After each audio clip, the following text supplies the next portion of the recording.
And welcome. मैं हूं हर्षदा सावंत। आप देख रहे हैं आपका पसंदीदा स्टार्टअप शो आवाज एंटरप्रेन्योर। सबसे पहले देखते हैं क्या है खास इस हफ्ते आपके लिए। ऑथेंटिक होममेड फूड के बढ़ते शौक को बुना रहा दिल्ली का स्टार्टअप होम फूडी। देश में बढ़ते को लिविंग के चलन के बीच कैसे खड़ा हुआ जोलो स्टेज, और आपके लिए खास एक स्मॉल बिजनेस आइडिया। पढ़ाई के सिलसिले में घर से दूर रहने वाले बच्चे हों या फिर यंग प्रोफेशनल्स, इनके सामने रोज की समस्या है घर में खाना बनाना, क्योंकि हर रोज होटल का खाना ना तो आपकी जेब अलाउ करती है और ना ही सेहत। कैसा हो अगर आपको हर दिन घर बना खाना मिले, और वो भी अलग अलग प्रांत का। यही काम कर रहा है नोएडा का स्टार्टअप होम फूडी। नोएडा की IVF specialist doctor Mona Dahiya medical क्षेत्र में जाना माना नाम है। मोना अपनी प्रैक्टिस में अच्छी खासी व्यस्त रहती है, लेकिन सरकार के घर घर स्टार्टअप के नारे ने इस दिशा में कुछ करने की तरफ मोना को मजबूर किया, और इसी सोच से नरेंद्र सिंह दहिया के साथ मिलकर मोना ने शुरू किया एक ऐसा स्टार्टअप जो घर में लजीज खाना बनाने वाले होम शेफ्स को अपने स्किल के दम पर कमाई के मौके दे रहा है। होम फूडी एक ऐसा प्लेटफॉर्म है जो खाने वाले और खिलाने वालों को जोड़ता है। एक डॉक्टर होने के नाते ये मुझे हर समय मेरे मन में रहता था कि किस प्रकार आजकल मोटापा इतना बढ़ते जा रहा है, और इसको टैकल करने के लिए एक स्वस्थ और संतुलित भोजन की कितनी आवश्यकता है। तो मेरे डॉक्टर होने के पहलू से इस प्रकार मैं होम फूडी से जुड़ गई। दूसरा, एक महिला होने के नाते, एक गायनेकोलॉजिस्ट डॉक्टर होने के नाते मुझे यह भी मेरे जहन में था कि किस प्रकार मैं महिला सशक्तिकरण में अपना योगदान दे सकती हूँ। मेन्यू के लिए कोई टेंशन नहीं लेने का। अपन होम फूडी का ऐप बहुत बढ़िया है, उसमें मैंने किचन और जॉय के बारे में बहुत सुना है। होम फूडी के मोबाइल ऐप से ऑथेंटिक होममेड फूड ग्राहकों को डिलीवर किया जाता है।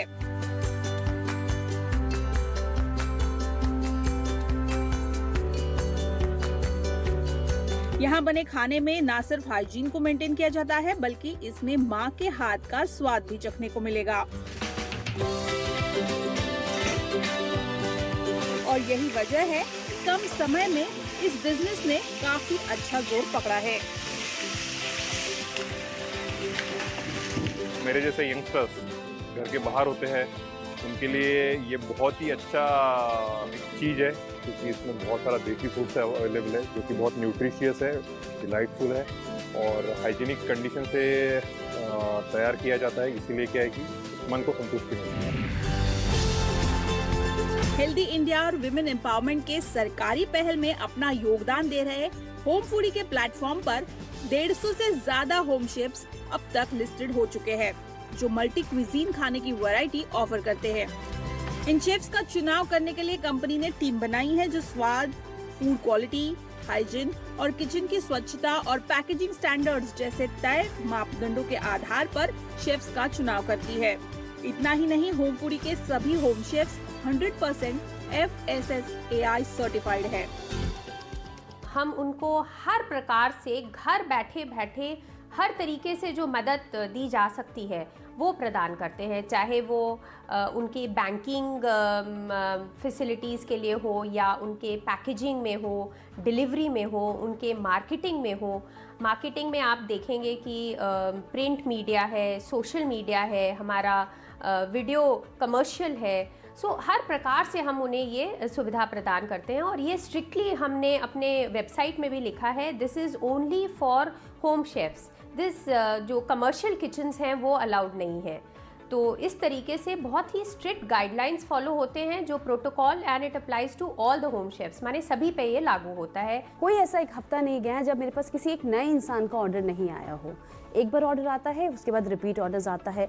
हर चीज़ इतनी आसान हो गई है ना, ऑर्डर बुकिंग करना। इसमें लोग पहले से अपने आगे के फ्यूचर ऑर्डर्स जैसे हम कहते हैं वो भी बुक कर सकते हैं। आप एडवांस में 2-3 दिन एडवांस अगर रेगुलर ऑर्डर्स करने हैं वो भी कर सकते हैं। प्लस लॉजिस्टिक्स जो इतनी सारी हमें प्रॉब्लम आती थी कि डिलीवरी कैसे होगी, जो मेरी सबसे मेन इशू था कि मैं डिलीवरी नहीं कर पाती थी बिकॉज जहाँ मेरा एरिया है वो बहुत दूर है मेन शहर से। विद दिस ऐप ये सारी प्रॉब्लम्स मेरी सॉल्व हो गई हैं। हर शेफ को ग्राहकों में अच्छी पहचान मिल सके, इसलिए कंपनी ने प्रमोशनल वीडियोस बनाना, उनकी जरूरत के मुताबिक फाइनेंशियल हेल्प ऑफर करना जैसे कई जिम्मेदारियां उठाई है, जिससे ग्राहकों को प्लेटफॉर्म पर खींच लाना आसान होता है। इस फूड बिजनेस का सबसे बड़ा चैलेंज रहा ग्राहकों को समय पर खाना पहुंचाना, और इसके लिए कंपनी ने स्मार्ट तरीका अपनाया है।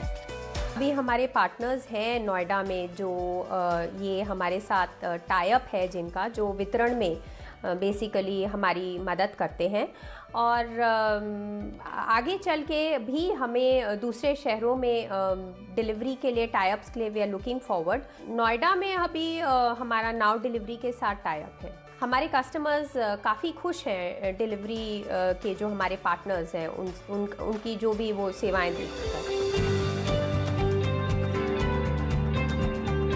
अक्टूबर 2019 में नोएडा से शुरू हुआ होम फूडी का दायरा अब दिल्ली एनसीआर तक बढ़ने जा रहा है, और 2020 के अंत तक कंपनी इसे देश के टॉप 10 सिटीज में ले जाने का प्लान बना रही है। कमीशन पर आधारित बिजनेस मॉडल से कंपनी रेवेन्यू कमा रही है। इस साल कंपनी का रेवेन्यू टारगेट 10 करोड़ का है, जिसे अगले साल 100 करोड़ ले जाने की कंपनी की कोशिश रहेगी। इन विस्तार योजनाओं को लगने वाले फंड्स के लिए कंपनी इंस्टीट्यूशनल इन्वेस्टर्स की मदद भी लेगी।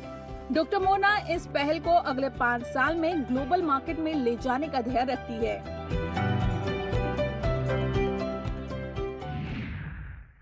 यहाँ लेंगे एक छोटा सा ब्रेक, लेकिन आप बने रहिए CNBC आवाज के साथ, क्योंकि ब्रेक के बाद हम बात करेंगे को लिविंग स्टार्टअप जोलो स्टेज के फाउंडर्स अखिल और निखिल सिकरी से।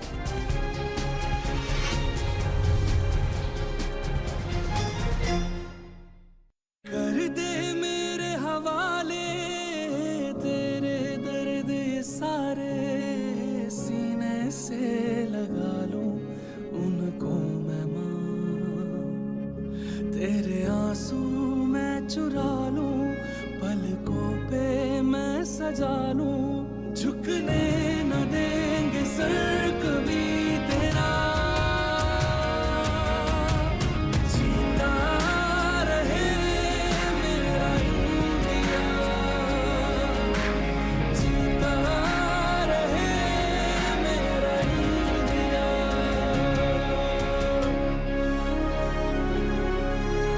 हम सब साथ मिलकर इस लड़ाई को जीतेंगे। जय हिंद। जिसको पीते ही ऐसा लगता है जैसे जन्नत, जिंदगी, सुब्लाइम, फ्रेश, ऑसम, संतुलित, बहुत मस्त यार। पैकेट से कैसे भी। अमूल मस्ती बटर मिल्क, देसी रिफ्रेशर।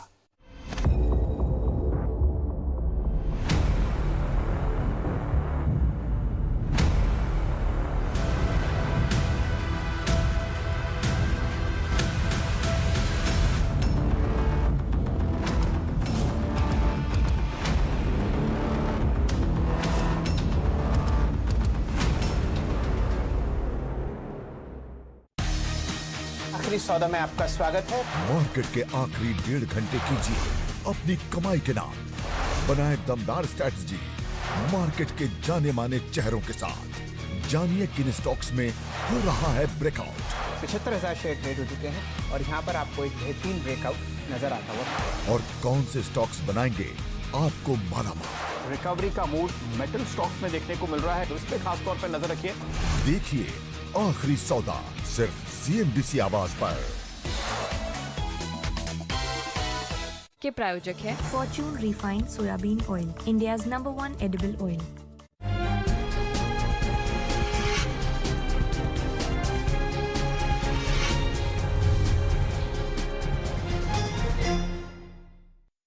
Welcome back. आप देख रहे हैं आवाज एंटरप्रेन्योर CNBC आवाज पर।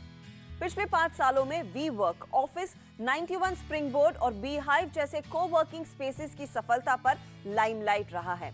वहीं एक और कॉन्सेप्ट उभरा है को लिविंग का, जहां यंग वर्किंग प्रोफेशनल्स और स्टूडेंट्स के लिए रहने की ऐसी व्यवस्था की जाती है जिसमें उन्हें फुल फर्निश्ड लिविंग स्पेसेस के साथ दूसरी शेयर्ड फैसिलिटीज भी मिलती हैं।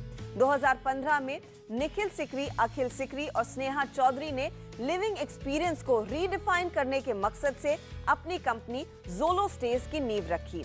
आज ये स्टार्टअप बेंगलोर, चेन्नई, कोटा, गुड़गांव और हैदराबाद जैसे 10 शहरों में 25,000 से ज्यादा लोगों को किफायती और हाई क्वालिटी लिविंग फैसिलिटीज मुहैया करा रही है। कंपनी के अब तक के सफर और आगे के प्लान्स पर मैंने बात की फाउंडर्स निखिल और अखिल सिकरी से। निखिल, अखिल, स्वागत है आपका CNBC आवाज पर। मुझे बताइए, एक डॉक्टर और एक IIT ग्रेड को लिविंग स्पेस के बारे में कैसे सोचता है और इस तरह का वेंचर कैसे शुरू होता है?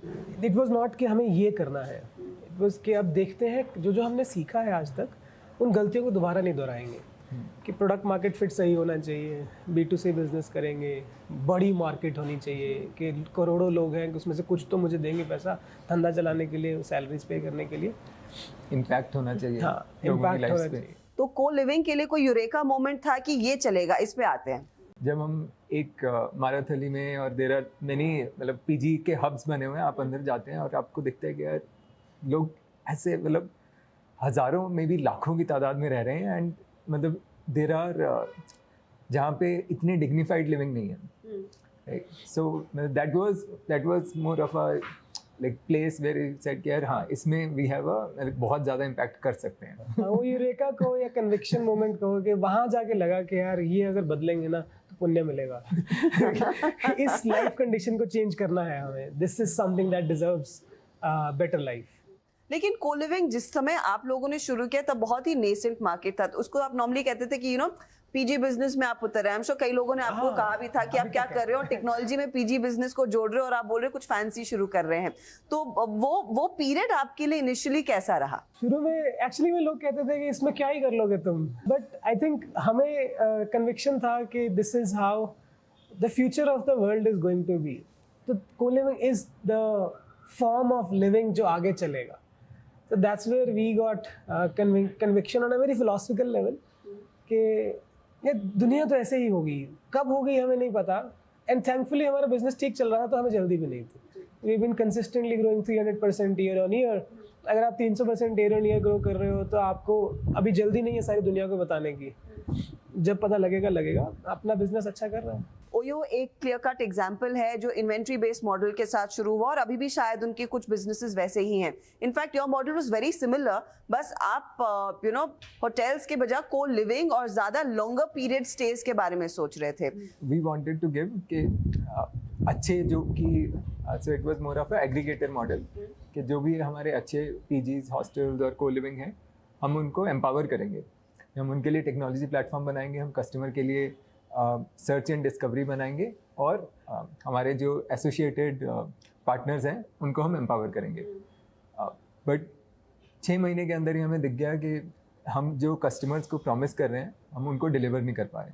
सो आई वुड से मतलब कस्टमर प्रॉमिस डिलीवर ना कर पाना was the major reason where we said कि हम ऑपरेशंस में भी जाएंगे, और जो पहले हमारे पार्टनर्स बन रहे थे वो अब हमारे कॉम्पिटिशन भी बन सकते हैं, and that's where we took a pivot. इस पूरे पिवट में और मॉडल को और डिस्कवर करने में टेक्नोलॉजी ने एक बहुत अहम भूमिका निभाई है, उसके बारे में बताइए कि कहाँ पर ये कैसे एसिमुलेट होता है सब? So, अगर हम को-लिविंग के हर विभाग और हर क्षेत्र में देखें तो technology has a huge role to play. चाहे वो एक बिल्डिंग को एनालाइज करना है कि मुझे HSR या फिर मुझे कोई भी लोकेलिटी में बिल्डिंग 1 लेनी चाहिए या बिल्डिंग 2 या बिल्डिंग 3, तो वहाँ पे भी we have a role to play, जहाँ पे वी डिसाइड कि यहाँ पे डिमांड कितनी है, यहाँ पे ओवरऑल रेंट या प्राइसिंग कितना देना चाहिए कि इस प्राइसिंग पे मेरी प्रॉपर्टी कितनी जल्दी भर जाएगी। So technology has a role to play. मतलब जब हम पहली इंटरेक्शन करते हैं एक बिल्डर के साथ, then going live, and then customer के लिए जब वो कस्टमर का सर्च एंड डिस्कवरी कर रहा है कि मतलब मैं कहाँ पे रूम देखूँ, कैसे देखूँ, we have integrated with Google maps, जिसमें आप नियर भी करो तो साथ के साथ आ जाएगा। फिर हमारा व्हाट्सएप इंटीग्रेशन है जिसको हम फर्दर चैट के थ्रू एनहांस कर रहे हैं कि आप सब कुछ चैट पे ही कर सकते हो, चाहो तो आप बुकिंग कर सकते हो, आप बोर्ड कर सकते हो सीधा, राइट। तो टेक्नोलॉजी का रोल आई वुड से जो मेजर है उसमें एक तो हाउ डू मतलब कलेक्टिंग द डेटा, कि आप जो भी जितनी भी आपकी नॉलेज डेटा आ रहा है उसका कितना अच्छे से यू कैन मॉडल इट, अब AI एल्गोरिदम्स लगा सकते हो so that you can keep on improving, एक एक करके इम्प्रूवमेंट्स आती जाएंगी और हमारी इम्प्रूवमेंट्स बहुत बढ़ रही हैं एज वी ग्रो। हर साल we are making better decisions.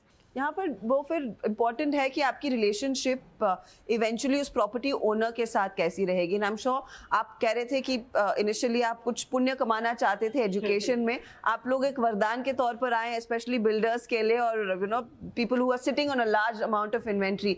वो रिलेशनशिप किस तरह से इनिशियली थी और कितनी अब डेवलप हुई है? वो रिलेशनशिप एक्चुअली बहुत ज़्यादा गहरा होता जा रहा है। हम शुरू हुए थे अनसोल्ड इन्वेंट्री उनकी मोनेटाइज करने के लिए। So we are working with almost 30 builders on more than 10 lakh square foot as of now. तो शुरू हुए थे हम बहुत अनसोल्ड इन्वेंट्री वाले प्लेस से। धीरे धीरे हमारा रिलेशनशिप बहुत डीप हो गया। इसको हम अब purpose build real estate offering की तरह उनके साथ काम करते हैं कि जहाँ हम उनके साथ बैठ के सोचते हैं, उनको बताते हैं, कंसल्टिंग प्रोजेक्ट करते हैं कि यहाँ बनाना क्या है। लेकिन यहाँ पर फिर चैलेंज ये आता है कि आपने ज़्यादातर जो प्रोमिनेंट मेट्रोज हैं जहाँ पर वर्कफोर्स आता है काम करने के लिए, वहाँ पर अपने बिजनेस को एस्टैब्लिश कर लिया। अब इसको स्केल करने के लिए फिर क्या करना पड़ेगा? छोटे शहरों में जाएंगे, क्या वहाँ पर इतनी डिमांड होगी? छोटे शहरों के लिए हम ज़्यादातर स्टूडेंट हाउसिंग अप्रोच ले रहे हैं। स्टूडेंट हाउसिंग के हॉस्टल्स तो छोटे छोटे शहरों में भी हैं। तो छोटे शहरों के लिए हम जैसे मैंगलोर, इंदौर, अहमदाबाद, तो यहाँ पे हम स्टूडेंट हाउसिंग वाला अप्रोच ज़्यादा ले रहे हैं देन को लिविंग। क्योंकि लिविंग तो लिविंग है, चाहे इसमें बच्चा रह ले या एडल्ट रह ले या फैमिली रह ले।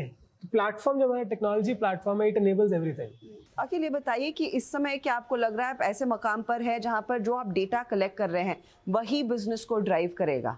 बिल्कुल, जो बिजनेस इंटेलिजेंस है वो वहीं से आ रही है। फिर उसके बाद जो हमारे इम्प्रूवमेंट इन प्रोसेसेस है, मतलब इट्स अ सेइंग कि what you can't measure you can't improve. जिसको आप एक नंबर से मेजर नहीं कर सकते उसको आप इम्प्रूव भी नहीं कर सकते। तो एकदम मतलब डेटा इज रूलिंग एवरीथिंग। अच्छा, इस समय आपकी इकोनॉमिक्स क्या है? हमारे जो दर्शक हैं वो ये जानना चाहते हैं कि अगर ये लोग इस तरह का बिजनेस मॉडल सेट कर पाए हैं, बना पाए और सक्सेसफुली चला पाए हैं तो शायद हम भी कर सकते हैं। तो आप पैसा एग्जैक्टली कहाँ पर कमाते हैं? तो मोटा मोटा सबसे पहले कस्टमर अगर 100 रुपया देता है तो उसमें कुछ खर्चा किराए का है, कुछ खर्चा खाने का है, कुछ खर्चा उनकी सर्विसेज का है, कुछ रिपेयर्स एंड मेंटेनेंस का है, कुछ हमारे स्टाफ का है।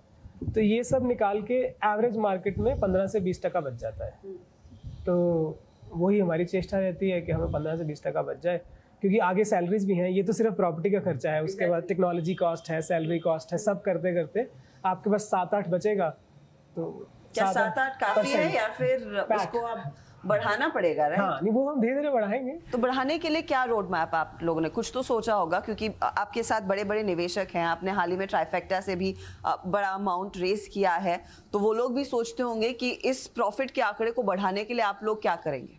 बहुत सारे तरीके हैं। हम अभी अपने कम्युनिटी प्लेटफॉर्म को मोनेटाइज कर रहे हैं। हमारी अपनी ऑफरिंग्स को SaaS बना के बेचना शुरू कर रहे हैं, क्योंकि ये जो प्रॉपर्टी मैनेजमेंट प्लेटफॉर्म और कम्युनिटी मैनेजमेंट यूज़ केस तो हज़ारों लोगों का है। US, UK में most of the residential housing is owned by रीट्स। तो वो रीट्स को तो अच्छा एक मैनेजमेंट प्लेटफॉर्म चाहिए होता है, तो उसके SaaS के लिए we will be monetizing it. वो सब आज नहीं है, सब ऑन द वे है, प्लानिंग चल रहा है, क्योंकि वो एक टाइम पे एक ही चीज़ पे फोकस करना चाहिए। अभी का मेन एजेंडा है कि हम EBITDA पॉजिटिव हो जाएंगे अगले साल तक। उसके बाद धीरे धीरे इस मार्जिन को बढ़ाने के लिए बहुत सारे प्लेज हैं, क्योंकि एक बार आपके पास अच्छा टेक्नोलॉजी प्लेटफॉर्म है उसके बाद उसको बहुत जगह में बेच सकते। तो फिर आपको क्या आगे फंड्स रेज करने की ज़रूरत होगी या फिर इस समय जो है उसमें चल जाएगा? ये हमारा सीरीज C प्रोग्रेस में चल रहा है। This will be our last fund raise, hopefully, unless कुछ बहुत ही गलत हो जाए। इसके बाद हमें दोबारा पैसा नहीं चाहिए होगा। मतलब सो दो चीज़ें हैं, एक तो चाहिए कि इसके बिना चलेगा नहीं, और एक है कि आप और उठा के और आगे जा सकते हैं। तो we want to be in that second, दूसरे वाले सेकंड में भी शायद ना ही चाहिए, क्योंकि हम अपना कैश इतना जनरेट कर लेंगे कि हमें ग्रोथ के लिए भी किसी और से पैसा नहीं लेना। मेरा आखिरी सवाल आप दोनों से ये होगा, क्योंकि आपने एक बहुत ही बढ़िया मॉडल क्रिएट किया है। जो लोग इस तरह के बिजनेस में उतरना चाहते हैं, और कई सारे हैं, यू नो, भारत में हमने देखा पिछले 7 सालों में ज़्यादा कॉपी कैट मॉडल सक्सेसफुल रहे हैं।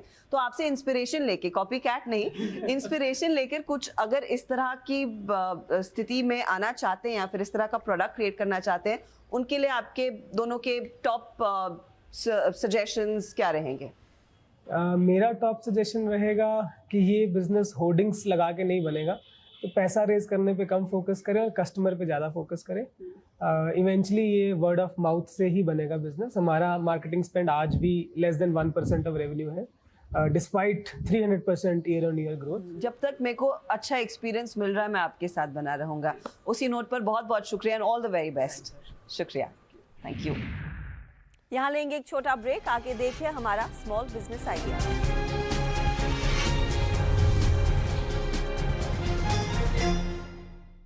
स्वाद इसका चख लो, सपने सुहाने में, स्वाद इसका रख लो, सभी यम्मी खाने में, यहाँ सब कुछ है टेस्टी, यहाँ दुनिया है मैजिक, साथ में ले चल, utterly delicious, आखिरी सौदा में आपका स्वागत है। मार्केट के आखिरी 1.5 घंटे कीजिए अपनी कमाई के नाम, बनाए दमदार स्ट्रैटेजी मार्केट के जाने माने चेहरों के साथ। जानिए किन स्टॉक्स में हो रहा है ब्रेकआउट। 75,000 शेयर ट्रेड हो चुके हैं और यहाँ पर आपको एक बेहतरीन ब्रेकआउट नजर आता हुआ। और कौन से स्टॉक्स बनाएंगे आपको मालामाल। रिकवरी का मूड मेटल स्टॉक्स में देखने को मिल रहा है, तो इस पे खास तौर पर नजर रखिए। देखिए आखिरी सौदा सिर्फ CNBC आवाज पर। के प्रायोजक है Fortune refined soybean oil, India's number 1 edible oil. Corona virus से दुनिया लड़ रही है सबसे बड़ी जंग। न्यूज़ 18 नेटवर्क में हमारी जिम्मेदारी है जागरूकता फैलाने और आपको सुरक्षित रखने की। क्या करें क्या नहीं से अफवाहों की पड़ताल तक हम देंगे आपको पल पल की सच्ची खबर। 26 राज्यों से 20 चैनल के 1200 रिपोर्टर रखे हुए हैं पूरे देश पर नजर। जुड़िए देश के सबसे बड़े नेटवर्क के साथ कोरोना वायरस से सबसे बड़ी जंग में। सुरक्षित रहिए, स्वस्थ रहिए, घर पर रहिए। News 18 network. एक आवाज जो कभी दबती नहीं। ये वो चैनल नहीं है जहाँ पे बीच बीच में बोल के शोर मचा के आप डिबेट करें। एक आवाज जो सामने लाती है असली मुद्दे। डेवलपमेंट के मुद्दे पे चुनाव होता है क्या? एक आवाज जो सिर्फ देश को रखे आगे। अगर आपको दिक्कत 370 और 35 से हटने से है तो मैं आपके साथ नहीं हूँ। बहस के शोर से अलग देश की सबसे असरदार बहस। देखिए आवाज अड्डा सिर्फ CNBC आवाज पर।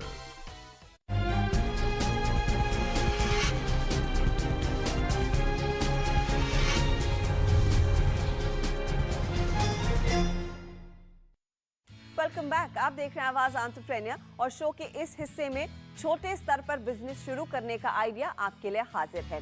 आज देखिए कैसे आप कम जगह और कम पैसों में शुरू कर सकते हैं बटन मशरूम फार्मिंग।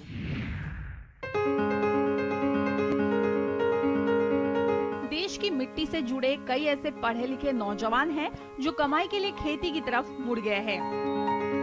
फार्मिंग अगर आपका भी पैशन है तो कुछ ऐसा उत्पाद ले जो कमाई की गारंटी दे सके, जैसे exotic vegetables button mushroom. Mushroom की मांग रेस्टोरेंट और होटल के लिए तो होती ही है। आजकल YouTube से रेसिपी सीखने वाले शौकिया शेफ की तादाद भी बढ़ गई है, जिससे बटन मशरूम की मांग तेज हो रही है। बटन मशरूम एक ऐसी जाति है जिसमें मिनरल्स और विटामिन भरपूर मात्रा में होता है। इसी हेल्थ बेनिफिट्स की वजह से मशरूम पॉपुलर हो रहे हैं। बाजार में इसकी कीमत 300 से 350 रुपए है और थोक का रेट इससे करीब 40% कम होता है। इसे मिल रहे बढ़िया भाव के चलते कई किसानों ने पारंपरिक खेती को छोड़कर मशरूम उगाना शुरू कर दिया है। बटन मशरूम की खेती के लिए कंपोस्ट बनाया जाता है। 1 क्विंटल कंपोस्ट में 1.5 किलो बीज लगते हैं। 4 से 5 क्विंटल कंपोस्ट बनाकर करीब 2000 किलो मशरूम पैदा हो जाता है। अब 2000 किलो मशरूम अगर कम से कम 150 रुपए किलो के हिसाब से बिकता है तो करीब 3 लाख रुपए मिल जाएंगे। इसमें से 50,000 रुपए लागत के तौर पर निकाल दे तो भी 2.5 लाख रुपए बचते हैं। हालांकि इसकी लागत 50,000 से कम ही आती है। प्रति वर्ग मीटर में 10 किलोग्राम मशरूम आराम से पैदा किया जा सकता है।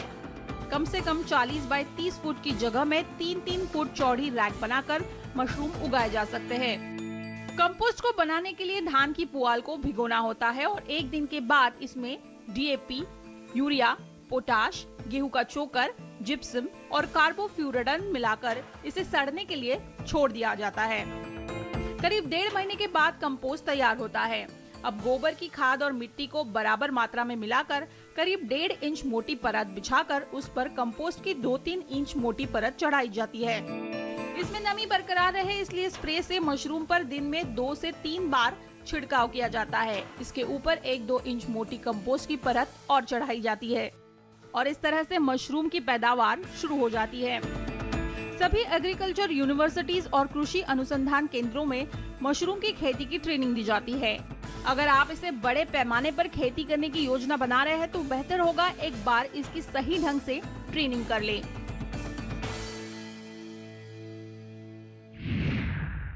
इसी के साथ आवाज एंटरप्रेन्योर में इस हफ्ते इतना ही। आपको हमारा शो कैसा लगा ये हमें जरूर बताएं। कुछ आइडियाज है जो आप चाहते हैं हम शो पर लेकर आएं, ये भी हमारे साथ जरूर शेयर करें। आप हमसे बात कर सकते हैं फेसबुक पर और ट्विटर के जरिए। अगले हफ्ते फिर मिलेंगे कुछ और नए आइडियाज के साथ। नमस्कार एंड टेक केयर।